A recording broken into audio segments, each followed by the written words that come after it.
India's Finance Minister Nirmala Sitharaman presented the country's budget for the financial year 2024 to 25 today. We in India today pay taxes like England to get services like Somalia. इस सरकार ने इस budget से लगभग देश के हर वर्ग को निराश KIA. यानी कि अगर आप साल में 10 रुपए कमा रहे हैं तो 7 से 8 महीने की जो आपकी कमाई है वो सरकार ले जाती है, मात्र 3-4 महीने की कमाई आपकी जेब में आती है।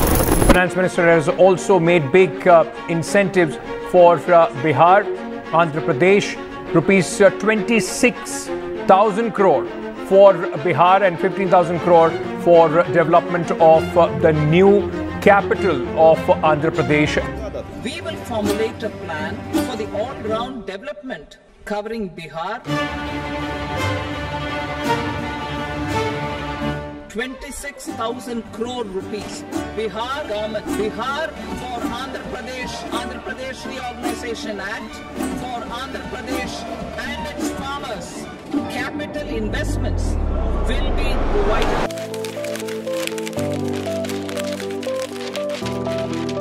बजेट काय घ्यायचं म्हटलं आणि ते थोडं महाग असेल, आपण पटकन बोलून जातो, अरे ते तर माझ्या बजेटच्या बाहेर आहे.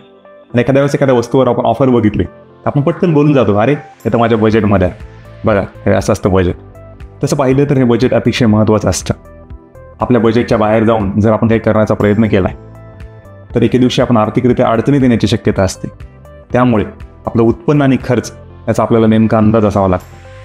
याचा जो अंदाज ज्या ठिकाणी मांडला जातो त्याला अर्थशास्त्राच्या भाषेमध्ये अंदाजपत्रक असं म्हटलं जातं. नाही म्हटलं तरी आपल्यापैकी प्रत्येकजण आपल्या घरासाठी आपलं असं एक बजेट सेट करत असतो. एक घर चांगलं चालण्यासाठी त्याचं बजेट व्यवस्थित असणं अतिशय गरजेचं असतं.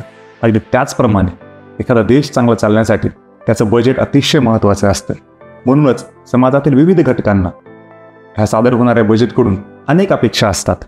त्या बजेटची अनेकांना चाहूल लागलेली असते. नमस्कार, मी शिवकुमार.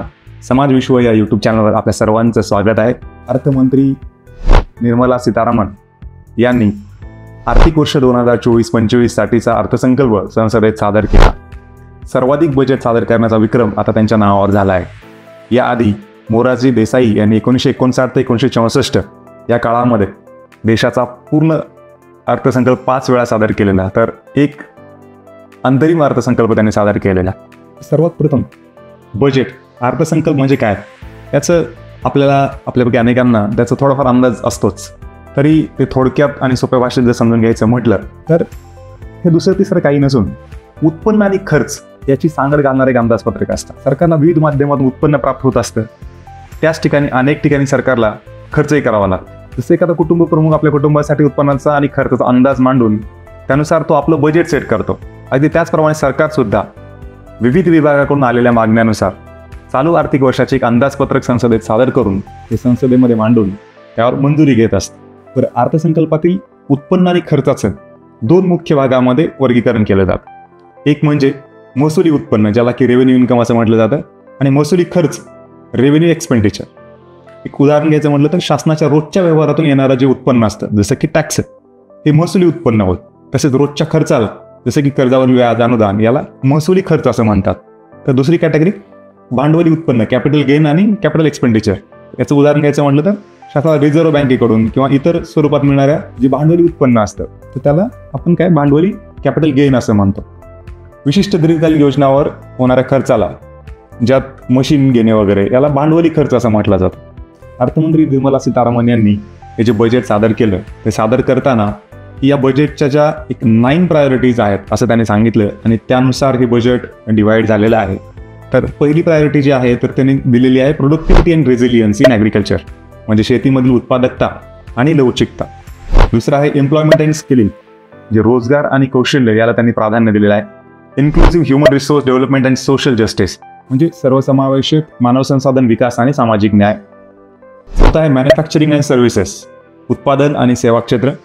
अर्बन डेव्हलपमेंट, शहरी विकास. एनर्जी सिक्युरिटी, ऊर्जा सुरक्षा. इन्फ्रास्ट्रक्चर, पायाभूत सुविधा. इनोव्हेशन, रिसर्च अँड डेव्हलपमेंट, नवोपक्रम, संशोधन आणि विकास. नेक्स्ट जनरेशन रिफॉर्म्स, म्हणजे पुढच्या पिढीतील सुधारणा. या 9 प्रायोरिटीज बजेटसाठी सेट केले गेलेले आहेत. तर चला बघूयात या बजेटमध्ये काय काय आहे. सर्वप्रथम आपण हे बघूयात नोकरदार वर्गासाठी या बजेटमध्ये काय आहे? As per new tax regime त्यांनी जे टॅक्स स्लॅब होते तर त्यामध्ये काही बदल केलेले आहेत. ते अनेक वर्षानंतर झालेले आहेत, कारण मागचं जे बजेट होतं ते अंतरिम बजेट होतं आणि ते निवडणुकीच्या पार्श्वभूमीवर होतं, त्यामुळे याच्यामध्ये सरकारने काही फेरबदल केले नव्हते. आता मात्र याच्यामध्ये जे बदल केलेले आहेत, 0 ते 3 लाखापर्यंत जे उत्पन्न आहे तर त्यावरती 0% टॅक्स आहे, म्हणजे नील आहे. त्यापुढं 3 ते 7 लाखापर्यंत 5% टॅक्स आता नोकरदारांना द्यावा लागणार आहे. 7 ते 10% जर उत्पन्न असेल तर 10% त्यावरती टॅक्स लागणार आहे.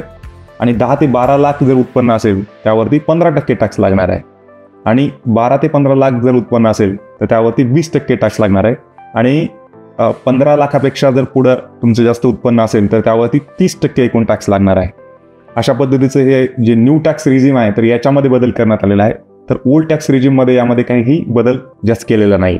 तसेच अर्थमंत्र्यांनी त्यांच्या त्या भाषणामध्ये सांगितलं की 4 कोटी पगारदार म्हणजे सॅलरीड क्लास जे आहेत, जे व्यक्ती आहेत आणि निवृत्तीवेतनधारकांना प्राप्तिकरात दिलासा देण्यात आलेला आहे.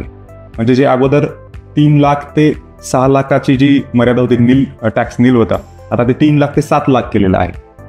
तसेच न्यू टॅक्स रेजिममध्ये 17,500 पर्यंत इन्कम टॅक्स तुमचा सेव्ह होऊ शकतो, जो की ओल्ड टॅक्स रेजिम जे आहे तर त्याच्यामध्ये जास्त काही तुम्हाला बचत होईल असं दिसत नाहीये. तसेच स्टँडर्ड डिडक्शनची जी मर्यादा होती ती 50,000 वरून आता 75,000 करण्यात आलेली आहे. जे अनेक पेमेंट व्हायचे तर त्या पेमेंटवरील जे 5% TDS जो होता तर तो आता 2% TDS केलेला आहे. तसेच कमी आणि मध्यम उत्पन्न वर्गांना लाभ देण्यासाठी भांडवली लाभाची सूट मर्यादा प्रतिवर्ष 1.25 लाख इतकी वाढवली आहे. आणखी एक बजेटमध्ये सर्वात महत्त्वाचं जर काय असेल तर ते म्हणजे नव उद्यमींना भांडवल पुरवणाऱ्यावर लागणारा एंजल टॅक्स आता रद्द केला गेला आहे.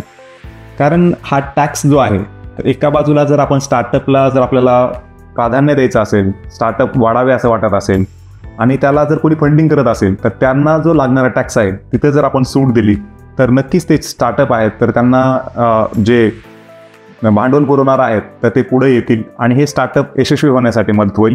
त्याच्यामुळं याची खूप मागणी होती की हा एंजल टॅक्स रद्द करावा. तर तो आता हा एक अतिशय महत्त्वाचा निर्णय या बजेटच्या माध्यमातून घेण्यात आलेला आहे. तसेच कोणत्याही देशासाठी आरोग्य आणि शिक्षण या अतिशय महत्त्वाच्या गोष्टी असतात. तसं बघितलं तर कोणत्याही देशात आरोग्यावर GDPच्या 5% खर्च होणं अपेक्षित असतं. यंदा हा आपल्या अर्थसंकल्पामध्ये 1.9% आरोग्यावरती खर्च केला जाणार आहे.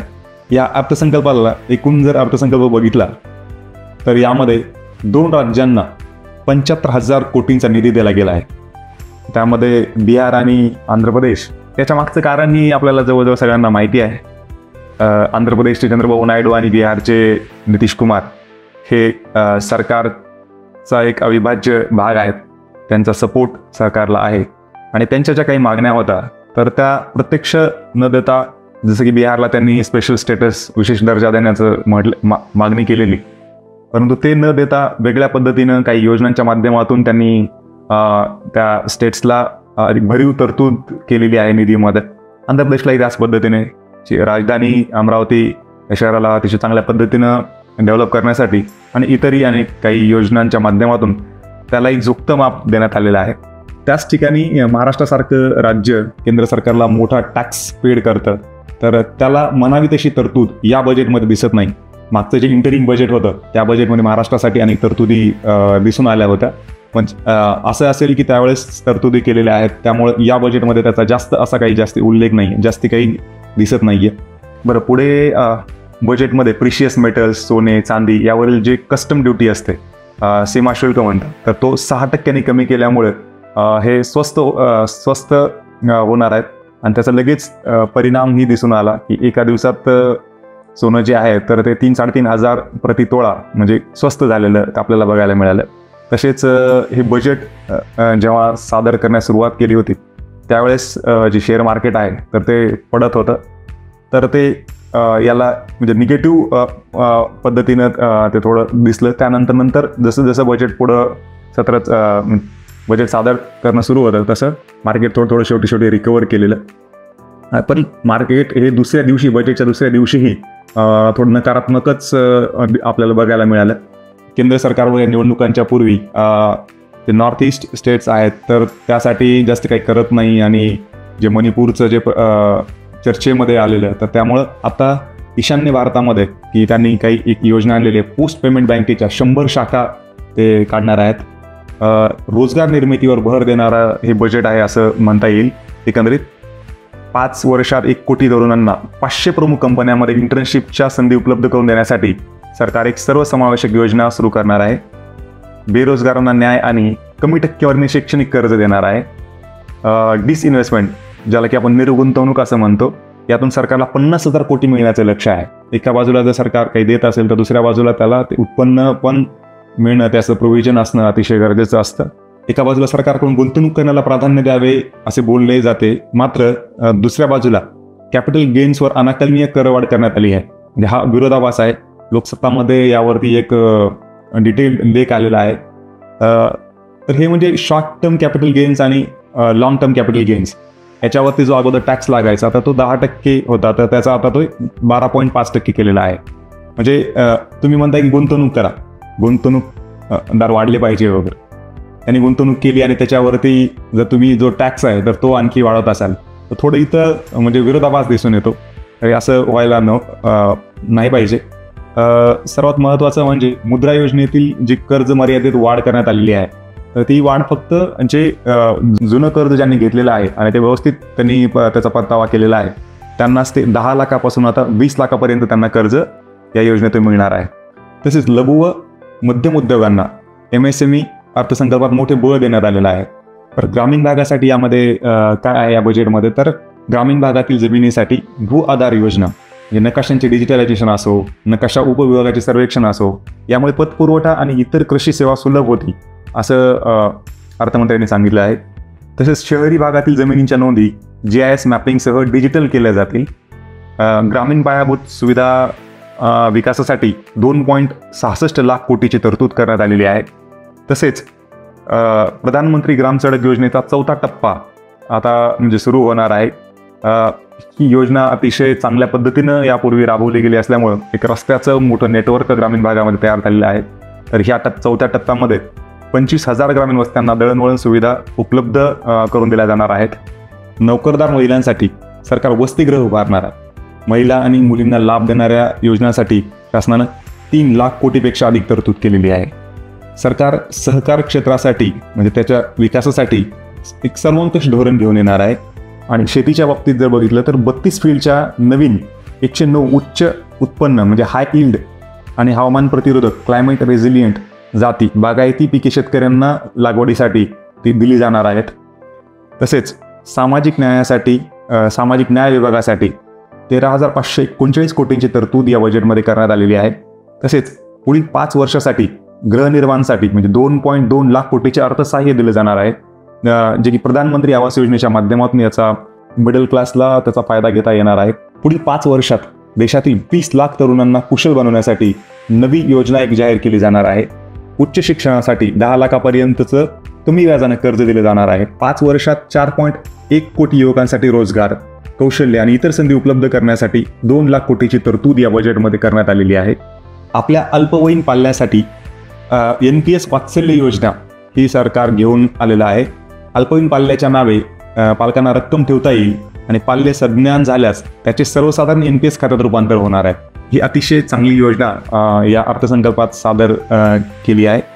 या बजेटमध्ये संरक्षण क्षेत्रासाठी भरीव तरतूद केलेली दिसत आहे. मात्र तज्ज्ञांचं जर मत बघितलं तर ही तरतूद पुरेशी नाही असं लेफ्टनंट जनरल शेकटकर यांनी एका लेखामध्ये सांगितलेलं आहे. अनुसंधान नॅशनल रिसर्च फंड उभारला जाणार आहे.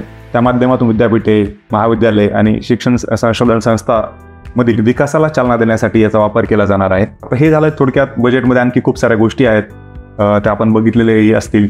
तर ह्या बजेटवरती म्हणजे ज्या टीका टिप्पण्या होत आहेत तर त्याही आपण थोडक्यात बघूयात.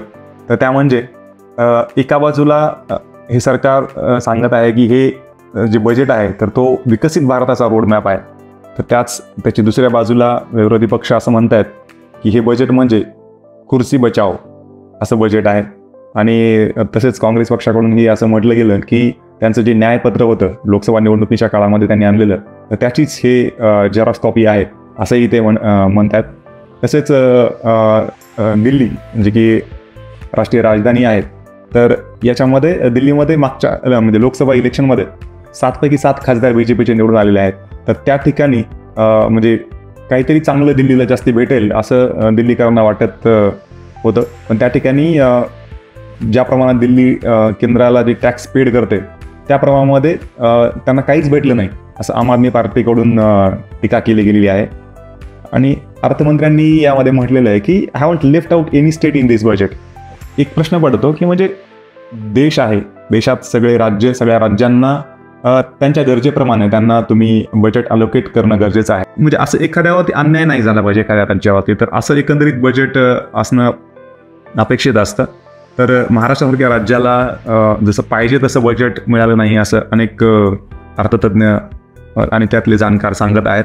एकंदरीत उत्पन्न कमी आणि खर्च जास्त यामुळे वित्तीय तूट निर्माण होत असते. ओव्हरऑल ही वित्तीय तूट फायनान्शियल इयर 2024-25 मध्ये कमी होण्याचा अंदाज अनेक तज्ज्ञांकडून व्यक्त केला जात आहे. तर हे होत्या बजेटच्या हायलाईट्स. आपण हा पहिलाच बजेट थोडा ॲनालिसिस करायचा आपला हा पहिलाच प्रयत्न आहे. हा व्हिडिओ आपल्याला कसा वाटला हे आम्हाला नाही का की कमेंट करून नक्की कळवा. आणि जर व्हिडिओ आवडला तर तो लाईक करा, आमच्या चॅनलला सबस्क्राईब करा आणि आमचे व्हिडिओ इतरांसोबत शेअर करा. धन्यवाद.